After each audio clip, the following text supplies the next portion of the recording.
I have always wondered about one expression that is commonly used in Filipino English. It is supposed to be a discreet way of asking a woman if she is pregnant. Like, are you by any chance on the way? In Taglish, they would say, on the way ka na ba, kumare? I did not know until lately, mali pala yon. It was wrong. The correct English expression should be, are you in the family way? And it looks like it is not even used anymore in most English-speaking countries.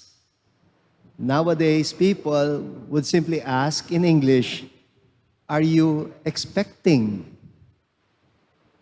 But honestly, yung Pinoy English version might actually be a better one.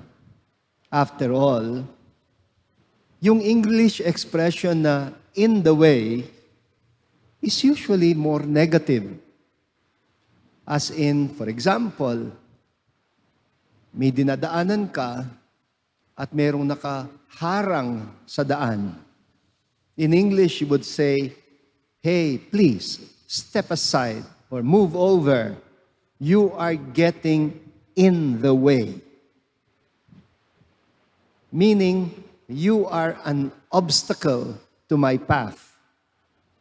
Although the original English expression surely did not mean that, alam naman natin, there are many circumstances in which some people would rather think of a pregnancy as an obstacle than as a blessing.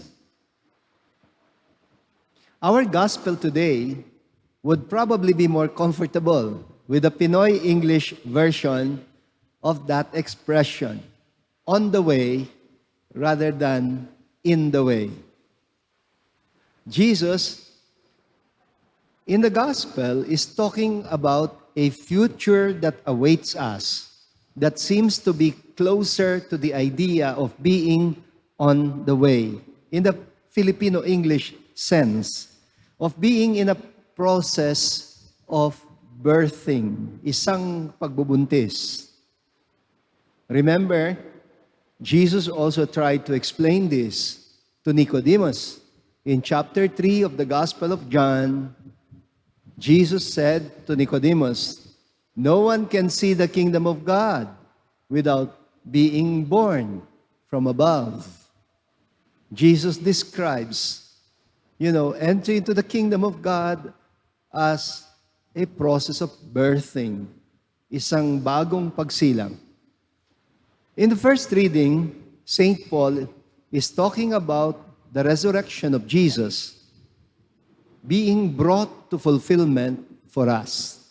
And at the end of that passage, he is quoting verse 1 of Psalm number 2, which sounds like the expression of a father. Parang isang ama na excited pagkasilang nung anak niya. Pagkatapos ng ilang oras ng paghihintay sa ospital. And then, sasabihin ng doktor, ay, Sir, it's a boy. And the quotation from Psalm 2 verse 1 is a proud father saying, you are my son. Today I have begotten you. This is a consoling piece of good news, especially for people who go through painful episodes. The painful episodes that most pregnant women usually experience. It is what St. Paul, by the way, is saying in the letter to the Romans chapter 8, verses 18 to 19. Gumagamit din si St. Paul nung the image of a woman in labor, malapit ng manganak. Listen to what he says. I consider that the sufferings of this present time are as nothing compared with the glory to be revealed for us. For creation awaits with eager expectation the revelation of the children of God. And then, in the same chapter, verses 22 to 23, St. Paul continues. At dito niya ginagamit yung the image nung nanganganak na babae. We know that all creation is groaning in labor pains even until now. Isn't that interesting? Ang buong sangnilikha ay nagbubuntis at malapit ng manganak. And he says, not only that, but we ourselves who have the first fruits of the Spirit, we also groan within ourselves as we wait for adoption, the redemption of our bodies. You know, Christianity allows us to imagine Jesus, who has passed from death to resurrected life, as the panganay, the firstborn. Siya ang ating panganay. Firstborn of many more sons and daughters. Sons and daughters of God who are still in a process of birthing.